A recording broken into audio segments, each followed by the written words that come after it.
Shalom, puji Tuhan. Selamat berjumpa kembali kekasih-kekasih Tuhan. Saya percaya saudara semua di rumah diberkati dengan luar biasa. Saudara sehat dan baik-baik saja. Oleh anugerahnya sampai hari ini kita tetap bisa merasakan kebaikan Tuhan.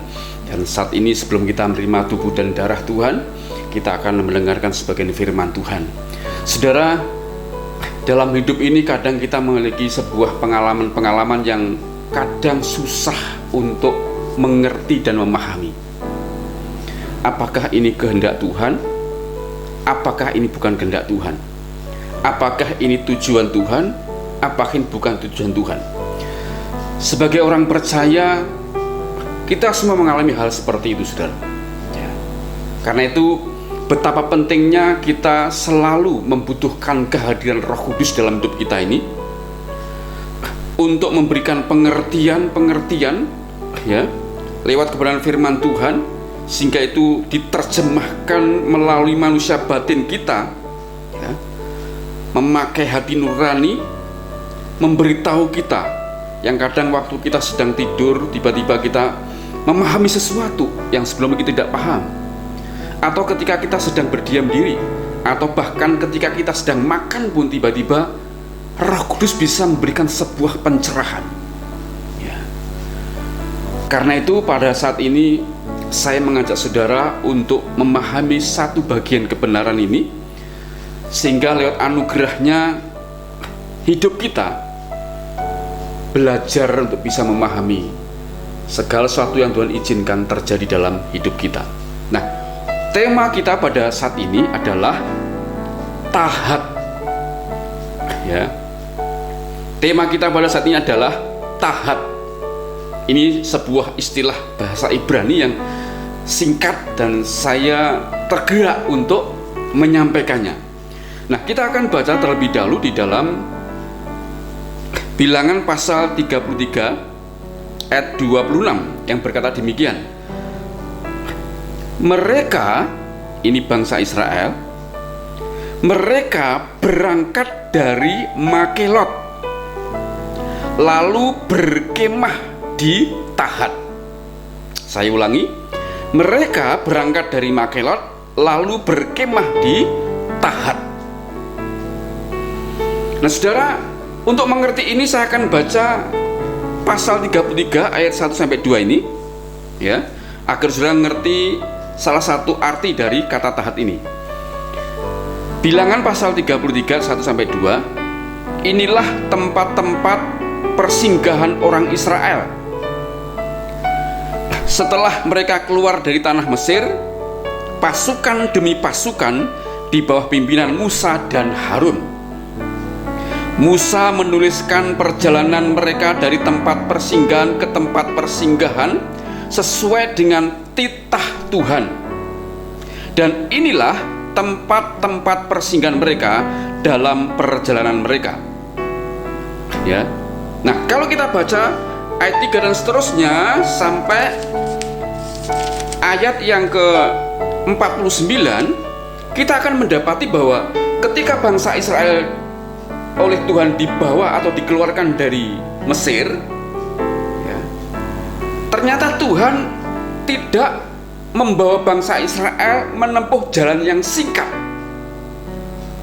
namun bangsa Israel diputar sampai dibawa ke tempat yang namanya padang pasir ya.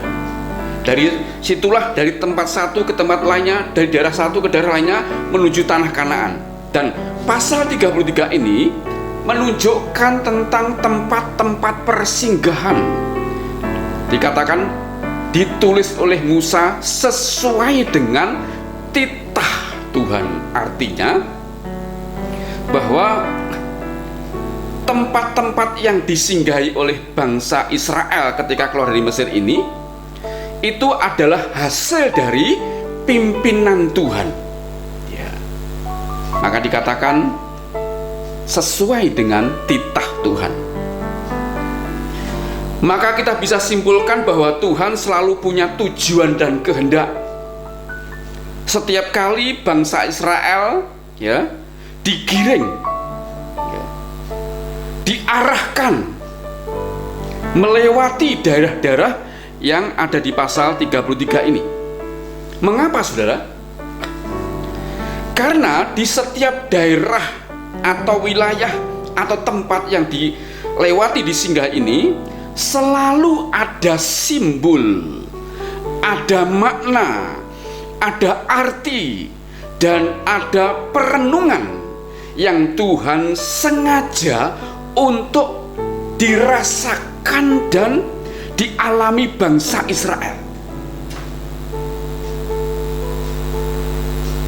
Tentu kita bertanya, ya, untuk apa Tuhan melewatkan atau mengajak melewati bangsa Israel, ya, dari daerah ini, daerah ini, daerah ini sampai berjumlah 42 daerah sampai ke tanah Kanaan sana. Nah, salah satu tujuan Tuhan membawa bangsa Israel melewati daerah-daerah ini adalah mengubah karakter. Ini perhatikan, saudara, ya. Salah satunya adalah yang menjadi hal penting di dalam perjalanan ini adalah ketika melewati daerah demi daerah ini, Tuhan ingin mengubah karakter bangsa Israel yang sudah terlanjur berbau Mesir atau bercita rasa Mesir. Kalau saudara mau buktikan, saudara boleh baca mulai kitab Keluaran itu, ya.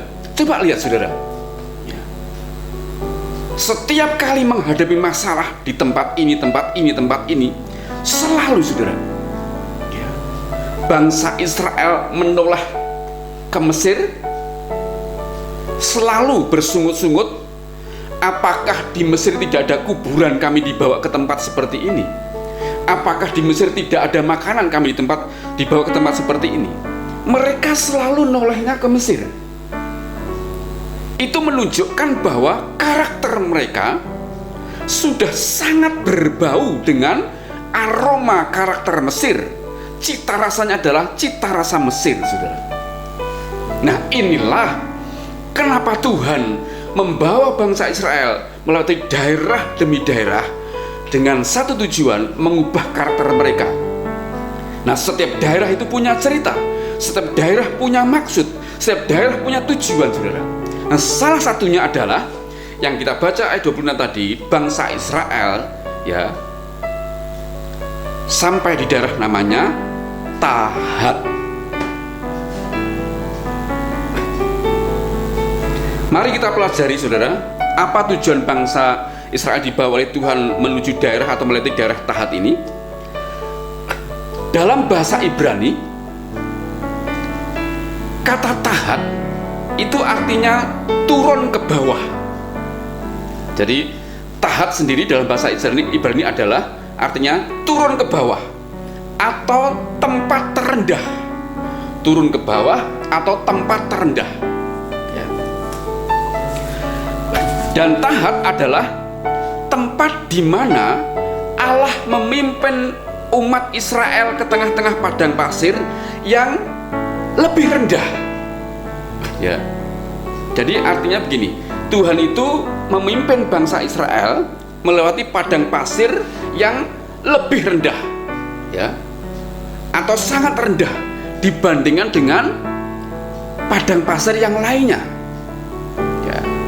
Misalnya, ya, ini padang pasirnya itu tinggi, ini bagian paling bawah. Nah, di bawah inilah yang namanya Tahat. Nah, tentu kita bertanya, saudara, kenapa Tuhan membawa bangsa Israel melewati daerah padang gurun nama Tahat itu, yang artinya daerah padang pasir yang lebih rendah dibanding dengan padang pasir lainnya atau paling rendah? Ada dua tujuan, ya. Ada dua tujuan Tuhan membawa bangsa Israel melewati padang pasir yang rendah ini. Yang pertama, saudara, ya, yang pertama, Tuhan ingin menyelamatkan bangsa Israel. Jadi tujuan pertama, perhatikan baik-baik, Tuhan ingin menyelamatkan bangsa Israel. Kenapa? Karena ketika membawa bangsa Israel melewati padang pasir yang rendah ini, tujuannya adalah untuk menghindarkan atau menghindari badai angin padang pasir yang lebih dahsyat. Jadi tujuannya adalah bangsa Israel diajak di tempat yang rendah itu, ya, padang pasir yang paling rendah itu tujuannya adalah menghindari badai angin padang pasir yang dahsyat. Bahkan lebih dari itu, Tuhan juga ingin membawa bangsa Israel menemukan sumber air. Selain menghindarkan dari badai angin padang pasir yang dahsyat, juga Tuhan ingin membawa bangsa Israel bisa menemukan sumber air. Pelajarannya, saudara, ya, pelajarannya.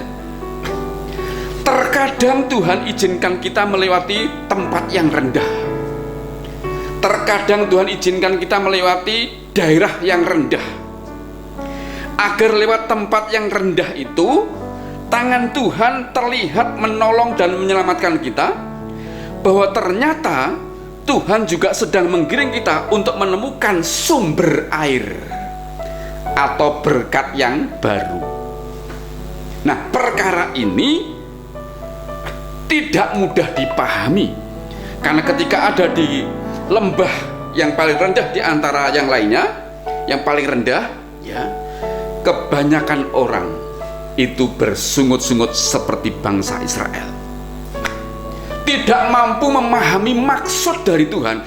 Kenapa ada di tempat yang rendah? Kenapa ada di lembah seperti ini, yang rendah seperti ini? Padahal Tuhan punya maksud, punya rancangan. Kalau ada badai yang lebih dahsyat, itu bisa terluput. Dan bahkan Tuhan menggiring ke tempat itu untuk menemukan sumber air. Artinya berkat yang baru. Ada dua cerita atau kesaksian yang saya sampaikan agar saudara paham, ya. Yang pertama, saudara, ada sebuah kisah seorang petani yang ada di daerah Amerika, salah satu negara bagian Amerika, ya. Dan ini dimuat sebagai bentuk sebuah kesaksian. Petani ini memiliki satu orang anak laki-laki usia sekitar 18 tahun. Harapan dia satu-satunya anak ini bisa meneruskan dia sebagai generasi penerusnya, ya. Namun karena di Amerika itu ada sebuah undang-undang bahwa kalau sudah cukup memenuhi syarat, maka keluarga itu harus menyerahkan anak laki-lakinya, wajib mengikuti namanya wajib militer. Nah, dari aturan ini petani ini merasa ada di tengah-tengah kebingungan. Satu pihak ini merupakan bentuk bela negara, ya, mengabdi untuk tanah air. Tapi satu pihak banyak menceritakan bahwa siapapun yang ikut wajib militer kebanyakan pulang tinggal nama atau gugur di medan perang. Dilema ini membuat petani ini menjadi kebingungan, namun dibawalah ke dalam doa. Dia berdoa pada Tuhan, minta pimpinan Tuhan, karena dia ada di dalam sebuah dilema, ya. Nah, hingga suatu hari, perhatikan baik-baik, tiba-tiba anak lelakinya itu ketika naik kuda itu jatuh dari kuda dan kakinya patah. Si petani sebagai ayah ini merasa sangat sedih. Dia merasa terpukul. Anak satu-satunya diharapkan dia, ya, tiba-tiba kena dapat musibah, kakinya patah. Dalam kesedihannya, ya, dia tidak mampu memahami maksud Tuhan saat terjadi musibah itu. Dia meratapi, ya, bahkan menyalahkan, ya, kenapa anakku menjadi seperti ini. Namun perhatikan baik-baik, saudara. Suatu hari ketika istilahnya ada petugas yang mendatangi rumah dia untuk membawa anak-anak laki-laki yang wajib militer. Ya, anak petani ini luput dari wajib militer, artinya tidak jadi ikut wajib militer karena kondisi kakinya yang patah. Dari situasi ini, petani itu akhirnya baru bisa ngerti bahwa anak ini tidak diizinkan ikut wajib militer. Ya. Padahal dalam hati dia juga berharap kalau bisa tidak ikut wajib militer, ya, walaupun itu bela negara, karena itu anak satu-satunya. Ya. Ternyata kerinduan hatinya dijawab Tuhan, ya, melalui diizinkannya anaknya mengalami lembah kekelaman, yaitu kecelakaan, kakinya patah. Ini sebuah perenungan, saudara. Ada banyak orang tidak mampu memahami ketika ada di tempat yang terendah, dia tidak bisa melihat tangan Allah. Ada sesuatu, ada pelangi yang akan indah yang akan dilihatnya kalau kita bisa memahaminya. Namun sekali lagi, ini bukan perkara yang gampang untuk dipahami. Cerita yang kedua, saudara, ya, ada sebuah keluarga. Ini terdiri dari suami, istri, dan 3 anak. Ceritanya suami ini adalah seorang pegawai sebuah perusahaan yang sedang mau berkembang. Ya, hubungan pimpinan perusahaan dengan suaminya ini sangat dekat, di mana suami juga merupakan salah satu kepala bagian di perusahaan itu. Ya, sangat dekatnya mereka menjadi sebuah seperti keluarga. Nah, suatu hari pimpinannya minta kepada suami ini dari keluarga ini agar meminjam modal ke bank dengan menggunakan nama dia dan jaminan dari harta yang dimiliki oleh dia, karena pimpinan perusahaan sudah jaminannya sudah habis. Minta tolong agar lewat dia namanya dipakai, juga jaminannya adalah harta yang dapat dia termasuk rumah dijaminkan. Ya, karena sudah merasa seperti keluarga, maka suami ini akhirnya walaupun sedikit berat, ya, dia akhirnya merelakan meminjam modal dengan tanggungan dari dia. Ya. Singkat cerita, ternyata akhirnya perusahaan ini tidak malah berkembang, tapi kolab dan akhirnya bangkrut. Dan hal itu membuat rumah yang sudah dijaminkan itu disita oleh bank dan segala isinya. Ya. Itu membuat suami, istri dan anaknya itu terpukul. Mereka tiba-tiba menjadi, kehidupannya menjadi drastis turun. Mereka ada di tempat yang paling rendah. Mereka menjadi tidak punya apa-apa. Bahkan ketika mereka bersama-sama pergi ke sebuah rumah kontrakan yang kecil, mereka hanya membawa beberapa benda. Ada beberapa benda-benda yang dibawa mereka seadanya, karena mereka sudah kehabisan banyak hal. Kehidupan mereka tiba-tiba turun di tempat yang rendah, saudara. Nah, hal ini kalau tidak bisa pahami dengan kacamata Tuhan, tentu keluarga ini akan bersungut-sungut dan menyalahkan Tuhan. Namun ini keluarga adalah keluarga yang percaya kepada Tuhan. Mereka lebih percaya kepada Tuhan dan berdoa, menyerahkan kepada Tuhan. Apapun yang terjadi, mereka belajar percaya kepada Tuhan, sekalipun sedang ada di lembah kekelaman, di tempat yang rendah seperti itu. Cerita menjadi luar biasa ketika suatu hari di rumah kontrakan baru itu mereka sedang menata, ya, dan membongkar beberapa benda, termasuk tas tua yang kelihatan lusuh. Itu waktu dibongkar, mereka sangat terkejut karena di dalamnya ditemukan emas batangan, kalau dijumlah sekitar 3,7 kilogram. Ya, nilainya itu sangat besar kalau diuangkan.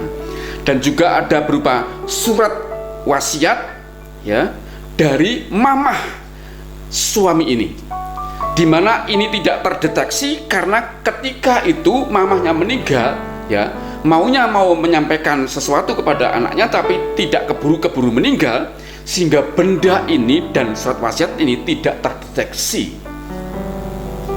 Akibat hal ini, keluarga ini tidak hanya dipulihkan, ya, kedudukannya, hartanya, tapi lebih luar biasa lagi karena harta yang diperoleh mereka lebih banyak dari sebelumnya.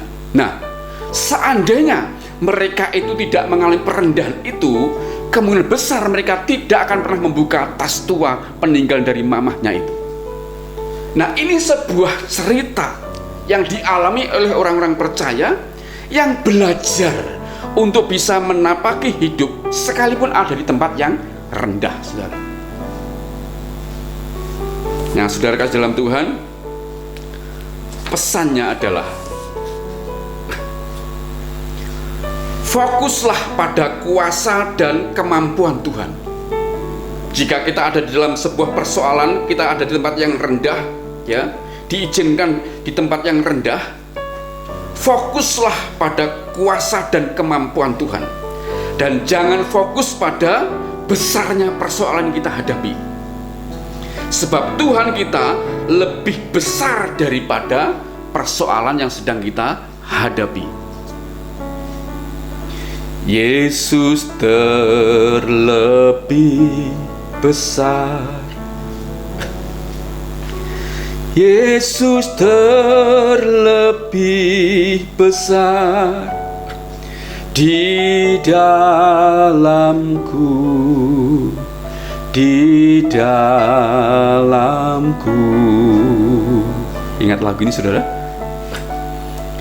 Yesus terlebih besar, Yesus terlebih besar di dalamku selama-lamanya.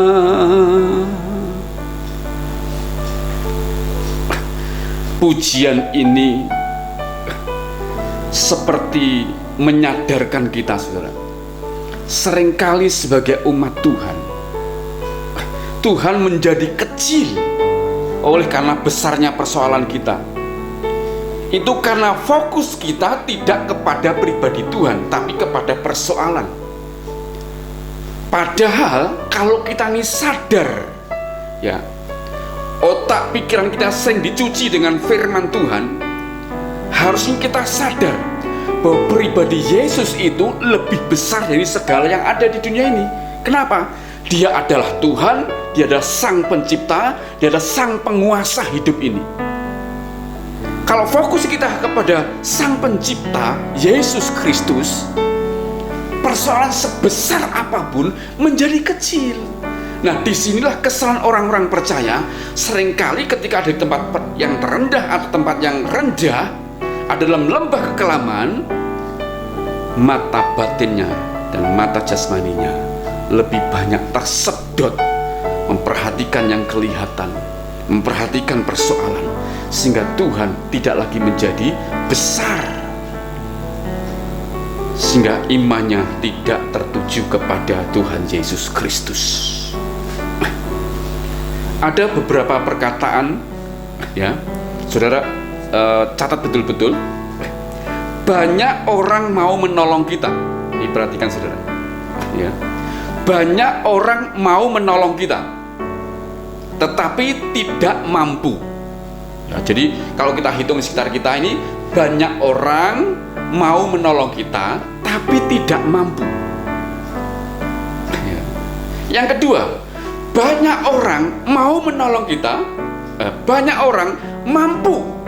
Kalau yang pertama, banyak orang mau menolong kita tetapi tidak mampu. Yang kedua, banyak orang mampu menolong kita. Yang kedua, banyak orang mampu menolong kita tetapi tidak mau. Yang mau tapi tidak mampu menolong, yang mampu tapi tidak mau menolong. Berbeda dengan Allah yang kita sembah, Yesus Kristus. Allah kita itu mau menolong kita, saudara, dan juga mampu menolong kita. Karena itu fokuskan iman kita kepada Yesus. Dia mau menolong kita dan Dia mampu menolong kita. God is able. Tuhan sanggup. Amin.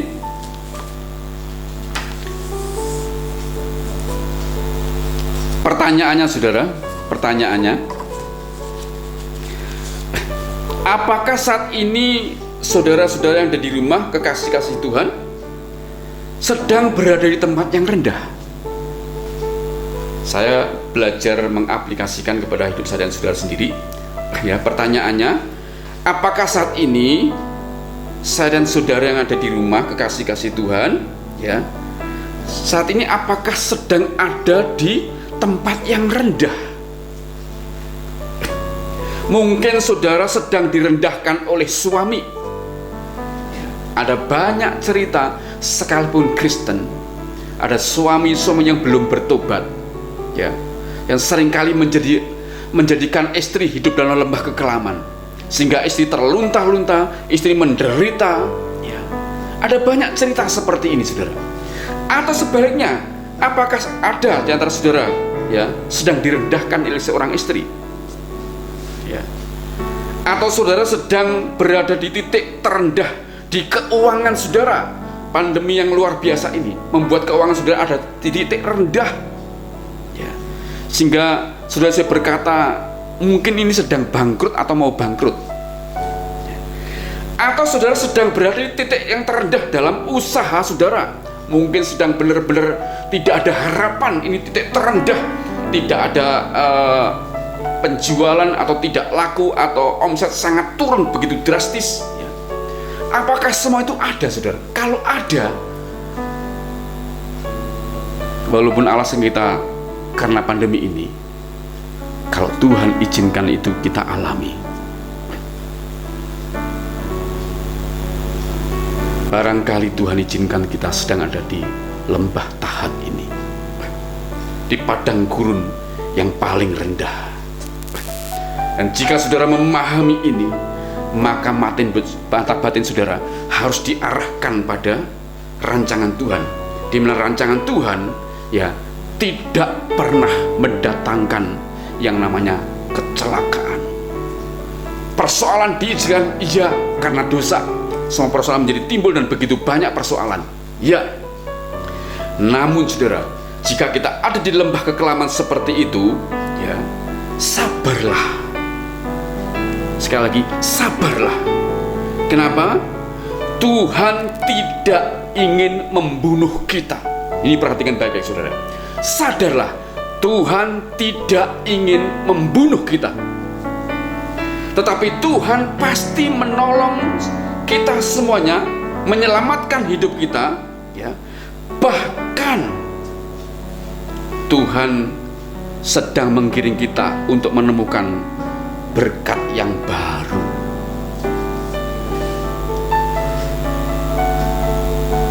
Bagi sebagian orang, pandemi hari ini adalah sebuah musibah yang besar yang menghancurkan banyak sektor kehidupan kita. Namun bagi sebagian orang justru ini merupakan sebuah momentum, sebuah situasi yang digunakan untuk melompat, ya, untuk naik, untuk berbuat sesuatu, untuk kreatif, untuk mengalami peningkatan dari Tuhan, ya. Karena kita diajar untuk mengendarai badai, bukan dihancurkan oleh badai, saudara. Karena itu, saudara, yang pertama ini ternyata Tuhan menggiring bangsa Israel melewati daerah Tahat di tempat padang pasir yang paling rendah ini. Yang pertama, justru Tuhan ingin menyelamatkan bangsa Israel, menghindarkan dari angin badai padang pasir yang dahsyat, ya, dan juga mengajak bangsa Israel untuk menemukan sumber air yang baru.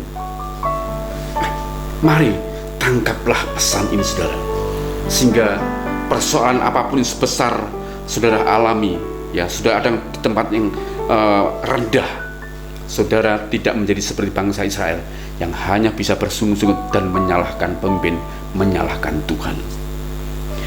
Yang kedua, yang terakhir, ya, Tuhan membawa bangsa Israel melewati daerah Tahat. Yang pertama, untuk menyelamatkan bangsa Israel, ya. Yang kedua, Tuhan ingin bangsa Israel memiliki sifat rendah hati. Perhatikan baik-baik. Yang kedua, Tuhan ingin bangsa Israel memiliki sifat rendah hati. Rendah hati secara sederhana artinya adalah sadar, ya, mempunyai keterbatasan dan ketidakmampuan sehingga tidak berani sombong, ya. Sadar kita punya keterbatasan, punya ketidakmampuan, ya, punya kekurangan, punya kelemahan, sehingga tidak berani untuk sombong. Ya. Nah, dalam Matius pasal 29 ayat Matius pasal 11 ayat 29, ya, Matius 11:29, bahwa rendah hati dan lemah lembut itu tidak bisa dipisahkan dari hidup sebagai seorang murid Kristus. Tuhan mengajar agar murid-muridnya belajar dari Yesus, ya, yang rendah hati dan lemah lembut. Lemah lembut dan rendah hati tidak bisa dipisahkan dari kehidupan seorang murid Yesus. Harus ada dua-duanya. Ini melekat, ya, satu paket, lemah lembut, rendah hati. Ya. Lemah lembut dalam Matius pasal 11:29 itu memakai kata praos. Dalam bahasa Yunani itu praos. Artinya apa? Artinya binatang liar yang dijinakkan. Praos itu binatang liar yang dijinakkan, dimana untuk bisa menjadi jinak dan bisa menuruti apa kata tuannya diperlukan waktu, ya, diperlukan beberapa waktu untuk dilatih dan bisa dikeluarkan potensinya. Ya, jadi kalau ada binatang liar itu perlu waktu untuk menjinakkan dan dia bisa nurut apa kata tuannya dan juga bisa dikeluarkan kemampuannya, potensinya. Itu dikata praos, saudara. Nah, Tuhan mau kita juga memiliki sifat yang mau diajar dan dilatih sehingga diri kita ini terkendali dan tidak merugikan orang lain. Oleh sebab itu, ketika Tuhan melatih kita, kadang kita diizinkan mengalami perendahan. Ini persoalannya, saudara. Untuk melatih kita, Tuhan izinkan kita mengalami perendahan, ya.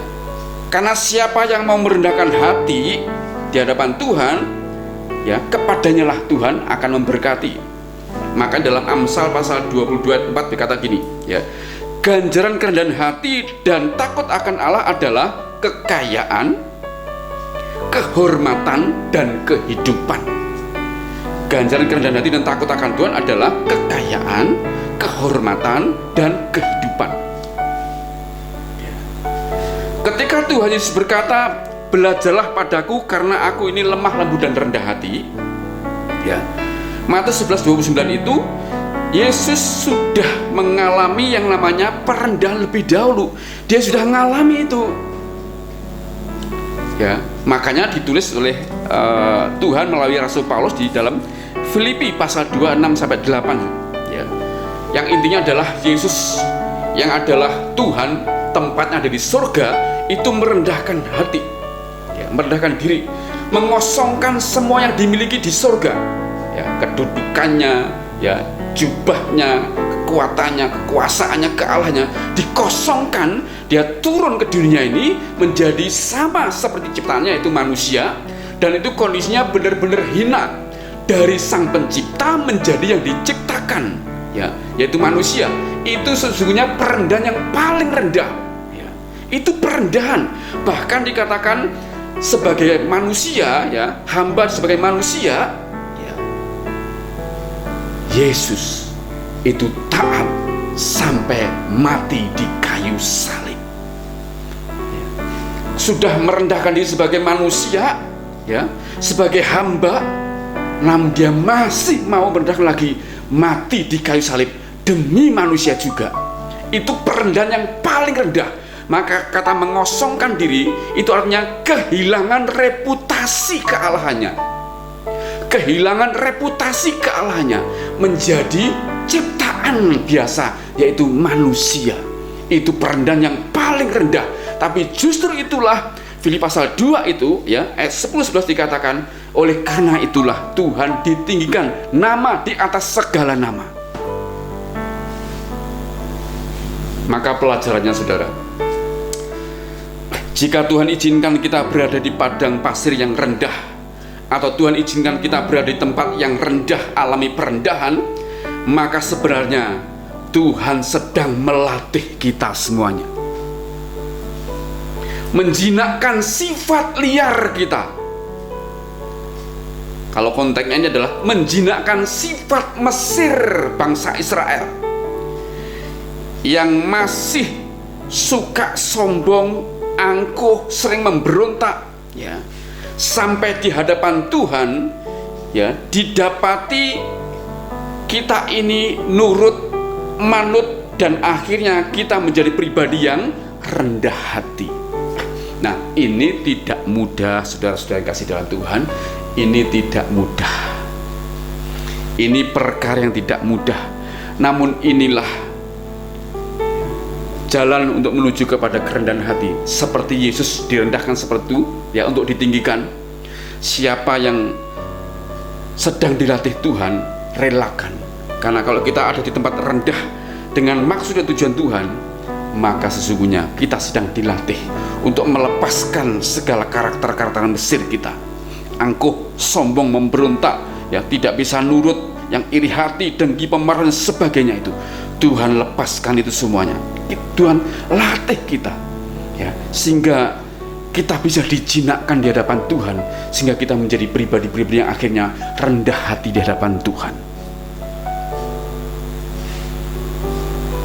Dalam kehidupan sehari-hari, kadang ada yang diizinkan orang percaya itu sakit secara jasmani, saudara. Banyak orang tidak bisa dijinakkan Tuhan ketika sehat, ketika semua lagi baik-baik saja, ketika semua segar, ketika semua sedang berjalan lancar pekerjaannya, keuangannya juga baik-baik saja. Sifat liar kita, sifat Mesir kita ini susah dijinakkan Tuhan.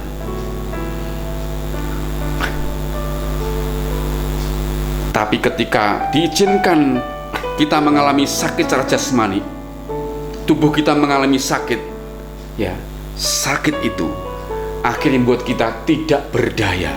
Dan ketika tidak berdaya itulah akhirnya kita baru menyadari, ya, hanya Tuhan yang sanggup menyembuhkan.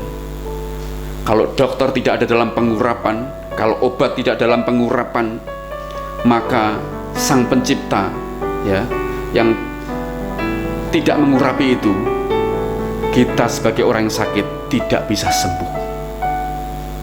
Kita akan timbul sebuah kesadaran yang besar seperti itu, ya. Kita akan sadar, saudara, ketika sakit itu menempa kita, maka sakit itu membuat kita tak berdaya. Dan ketika kita tidak berdaya, di saat itulah kita sadar betul bahwa hidup kita adalah milik Tuhan. Yang bisa menyembuhkan hanyalah Tuhan, yang bisa memulihkan adalah Tuhan. Dokter sarana, obat sarana, apapun itu sarana. Kenapa, saudara? Hidup kita yang memiliki adalah Tuhan. Tuhan adalah pemilik hidup kita. Kita tidak bisa apa-apa di luar pemilik hidup kita, Yesus Kristus. Kalau Tuhan berkata sembuh, seketika kita sembuh. Kalau Tuhan berkata pulang, kita akan pulang. Tidak ada yang bisa melawan Dia, karena Dia adalah Sang pemilik kehidupan. Makanya ketika seseorang yang semula semuanya baik-baik saja dan susah dijinakkan manusia liarnya itu, ketika sakit jasmaninya, tidak bisa apa-apa dan tidak berdaya tempat tidur, seringkali itulah yang mampu menjinakkan manusia batin dia, yang semula memberontak, angkuh, sombong, akhirnya menjadi luluh karena tidak berdaya. Dan timbul sebuah kesadaran hidup kita adalah milik Tuhan, sehingga oleh anugerahnya itu sedang dilatih untuk rendah hati. Atau masalah keluarga yang besar, kalau ada seorang istri, ya, yang semula mungkin sangat dominan dalam rumah tangga, sehingga suatu hari Tuhan izinkan dia mengalami sebuah masalah. Atau sebaliknya seorang suami tiba-tiba mengalami sebuah masalah yang besar dalam keluarga dia, terjadi percekcokan, benturan, pertengkaran yang hebat, dan mengancam mereka untuk bercerai. Seringkali Tuhan izinkan juga terjadi masalah seberat itu, ya. Besi menajamkan besi, manusia menajamkan sesamanya.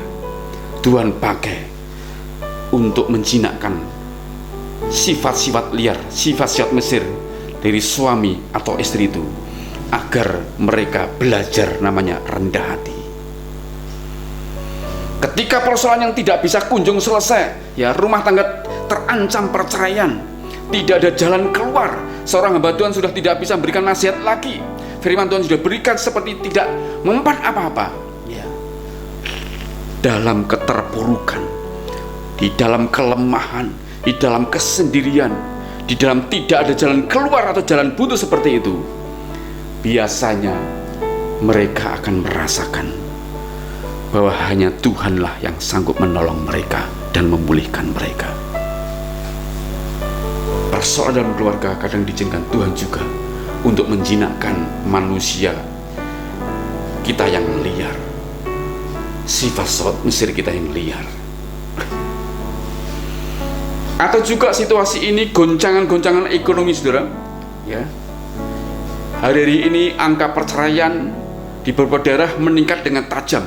Dan uniknya ada juga orang-orang percaya yang termasuk yang menempuh jalan perceraian karena situasi goncangan ekonomi hari-hari ini. Ya, ini goncangannya begitu dahsyat, begitu banyak hal. Salah satu dari goncangan ekonomi. Ya, ini menggoncangkan banyak keluarga, termasuk keluarga-keluarga Kristen. Ya. Dan dalam kondisi yang sangat terpuruk, kita menderita seperti ini, seringkali akan timbul sebuah kesadaran penuh. Kalau Tuhan tidak memberkati, kita tidak mendapat berkat. Kalau Tuhan tidak menyertai, kita tidak mendapatkan hasil. Kesadaran inilah yang Tuhan inginkan dari sebuah persoalan. Ketika kesadaran demi kesadaran, entah penyakit, entah urusan keluarga yang berat, entah goncangan ekonomi, entah apa saja, Tuhan mau lewat persoalan yang Tuhan izinkan ini, perendahan ini, timbul dari manusia batin kita. Kesadaran demi kesadaran, ya, akan adanya Tuhan, akan kebutuhan akan Tuhan, akan ketergantungan pada Tuhan. Tuhan ingin semua ini timbul. Ketika ini timbul, saudara, itulah yang dimaksud Tuhan namanya kerendahan hati, yaitu menyadari kita terbatas dan tidak mampu, dan akhirnya membuat kita terpaksa dan dipaksa bergantung kepada Sang Pencipta, ya, bergantung kepada Sang Pemilik kehidupan, bergantung pada pertolongan Tuhan. Itulah namanya kerendahan hati. Dan hal itu perlu dilatih dalam hidup kita. Kenapa, saudara? Karena sekali lagi, kita semua pada dasarnya adalah orang-orang yang liar. Hidupnya bercita rasa Mesir, bernuansa Mesir, berbau Mesir, liar dan tidak terkendali, penuh dengan dosa dan kelemahan.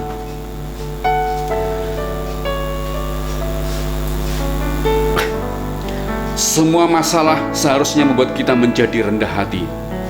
Saya ulangi, saudara, semua masalah seharusnya membuat kita rendah hati.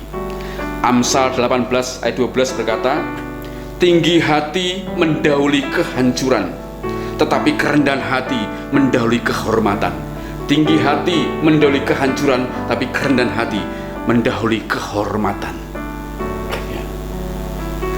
Maksud Tuhan yang kedua, kenapa bangsa Israel dibawa ke Tahat, kepada masa yang paling rendah, adalah agar bangsa Israel, ya, belajar rendah hati, saudara.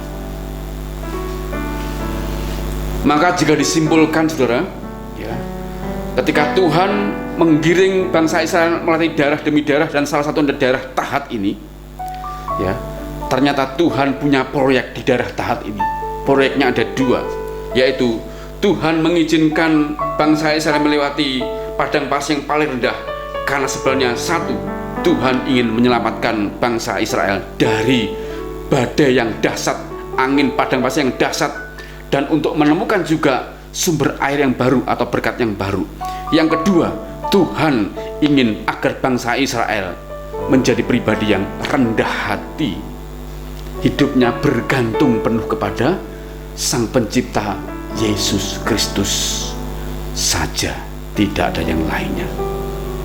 Karena kalau saudara lihat, bangsa Israel begitu susahnya bergantung kepada Tuhan, begitu susahnya percaya kepada Tuhan, mereka akhirnya 2/3 bagian dari 2 juta yang keluar dari Mesir itu, mereka mati di perjalanan karena mereka tidak mampu dididik, mereka hidup dengan keegoisan mereka sendiri. Karena itu, oleh anugerah Tuhan, lewat perenungan ini saya mengajak saudara-saudara yang di rumah, kekasih-kasih Tuhan, untuk meresap, menerima renungan ini, agar kita sadar hidup sebagai orang percaya itu tidaklah mulus. Melewati jalan tol yang mulus tidak ada apa-apa, tapi seringkali Tuhan izinkan kita melewati lembah kekelaman, lembah yang paling rendah. Karena apa saudara? Karena Tuhan tahu kita perlu diubah karakter kita, dan justru sebenarnya waktu kita ada di lembah kekelaman, Tuhan sedang menyelamatkan dari kerusakan yang lebih rusak, dari badai yang lebih besar, dari dahsyatnya angin badai yang lebih besar. Tuhan ingin menyelamatkan itu dan menggiring kita untuk menimbulkan berkat yang baru atau sumber air. Dan bahkan Tuhan juga ingin agar kita menjadi pribadi-pribadi yang rendah hati, yang akhirnya hidup kita hanya bergantung kepada Tuhan sebagai satunya penolong kita. Amin untuk firman Tuhan. Mari kita mengambil tubuh dan darah Tuhan, sehingga oleh anugerahnya kita sadar bahwa hidup kita bukan milik kita lagi. Hidup kita adalah milik Tuhan seutuhnya. Sehingga lewat perjamuan ini, saya berharap saudara semuanya menjadi pribadi-pribadi yang akhirnya mengembalikan hidup untuk memuliakan dan melayani Tuhan saja. Mari siapkanlah roti dan anggur sudah di rumah masing-masing, Sementara itu siapkan juga hati saudara agar menerima tubuh dan darah Tuhan ini dengan sikap hati yang takut akan Tuhan dan hormat. Sebab firman Tuhan mengajar kita, siapa yang tidak hormat dengan tubuh dan darah Tuhan, banyak yang sakit, bahkan tidak sedikit yang meninggal. Itu artinya bahwa perjamuan kudus ini bukan sebuah seremonial, bukan sebuah acara agamawi yang biasa, yang gampang untuk dilakukan, namun ini sebuah momen yang penting bagi orang percaya untuk mengingat betapa tanpa kematian Tuhan, kasih Tuhan yang besar itu, kita adalah orang-orang yang binasa. Mari siapkanlah roti saudara di sebelah kanan saudara, dan saya akan berdoa lebih dahulu sebelum kita menerima tubuh darah Tuhan. Bapa yang baik, yang penuh kasih, yang sudah mencurahkan anugerah-Mu, memberikan kasih terbesar-Mu lewat anak-Mu yang tunggal, Yesus Kristus, yang rela mati menggantikan hukuman atas hukuman kami Tuhan. Kami naikkan syukur Tuhan. Lewat perjamuan ini kami mengingat akan kasih dan pengorbanan Tuhan Yesus Kristus, sehingga oleh anugerah-Mu Tuhan, kami dikembalikan menjadi orang-orang yang harusnya bersyukur dan mengembalikan hidup kami hanya untuk kepentingan Tuhan saja. Kata urapi setiap kami agar perjamuan ini adalah sungguh-sungguh bermakna, bermanfaat bagi kerohanian kami Tuhan. Kami terima anugerah dengan hati bersyukur di dalam dan demi kemuliaan-Mu Tuhan Yesus Kristus. Haleluya. Amin. Mari peganglah roti saudara sebelah kanan tinggi-tinggi.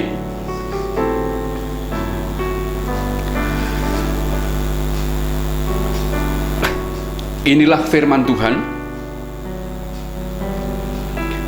Sebab apa yang telah kuteruskan kepadamu telah aku terima dari Tuhan, yaitu bahwa Tuhan Yesus pada malam waktu yang diserahkan mengambil roti, dan sesudah itu ia mengucap syukur atasnya. Ia memecah-mecahkannya dan berkata, inilah tubuhku yang diserahkan bagi kamu, perbuatlah ini menjadi peringatan akan aku. Mari kita makan dengan iman di dalam nama Yesus.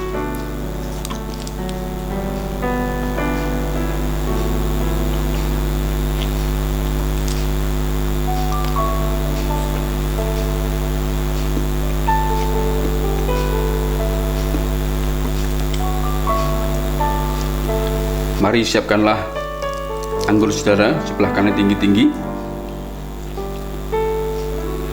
Demikianlah firman Tuhan. Demikian juga Yesus mengambil cawan sesudah makan lalu berkata, cawan ini adalah perjanjian baru yang dimeteraikan oleh darahku. Perbuatlah ini setiap kali kamu meminumnya menjadi peringatan akan aku. Kita minum dengan iman sambil mata tertuju kepada Tuhan di dalam nama Yesus.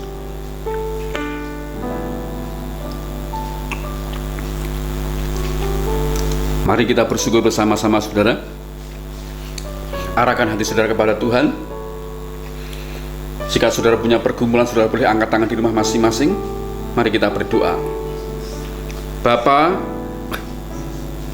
sentuhlah setiap anak-anak-Mu yang mengangkat tangan dan menengadahkan hati kepada Engkau Tuhan.